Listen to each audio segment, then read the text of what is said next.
Hello friends, welcome back to my channel Tithi kitchen. আজকে তোমাদের আমি দেখাবো তেল কই রেসিপি।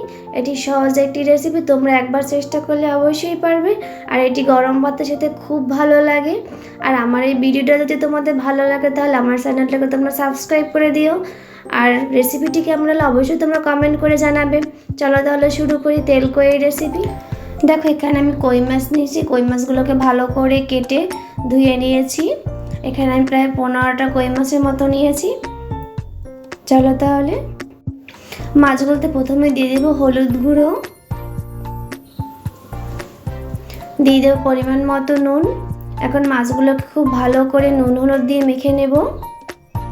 আর এইদিকে দেখো, গ্যাসে আমি কড়াইটা বসিয়ে দিয়েছি। কড়াইটা আমি সাদা তেল দিয়ে দিয়েছি, তার সাদা তেলটা গরম হয়ে গেছে। এখন কই মাছগুলোকে আমি দিয়ে দেবো। দেখো, সব কই মাছগুলো আমি খুব ভালো করে সুন্দর করে নেড়ে চেড়ে উল্টে পাল্টে ভেজে নেব।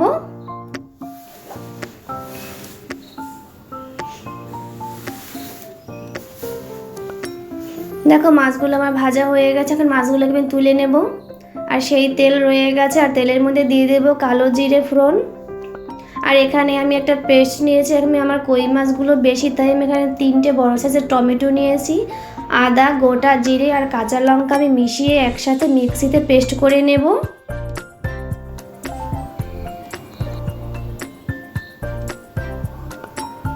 এখন আমি সব পেস্টটাকে এখন কড়াইতে দিয়ে দেব।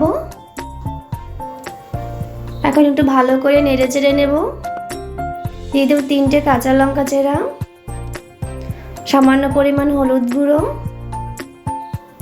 আর যাতে কালারটা খুব ভালো হয় দেখতে, তার জন্য দিয়ে দেবো কাশ্মীরি লাল লঙ্কার গুঁড়ো। এখন মশলাটাকে খুব ভালো করে সুন্দর করে নেড়েচেড়ে কষিয়ে নেব। দেখো, মশলাটা কষানো হয়ে গেছে। এখন আমি দিয়ে দেবো পরিমাণ মতো জল। আর জলটা ফুটে ওঠা পর্যন্ত আমরা এখন অপেক্ষা করব।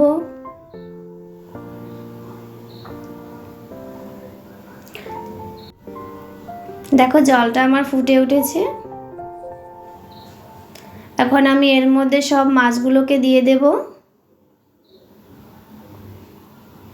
এখন দিয়ে দেবো সামান্য পরিমাণ নুন। আর কিছু সময়ের জন্য রান্না করব।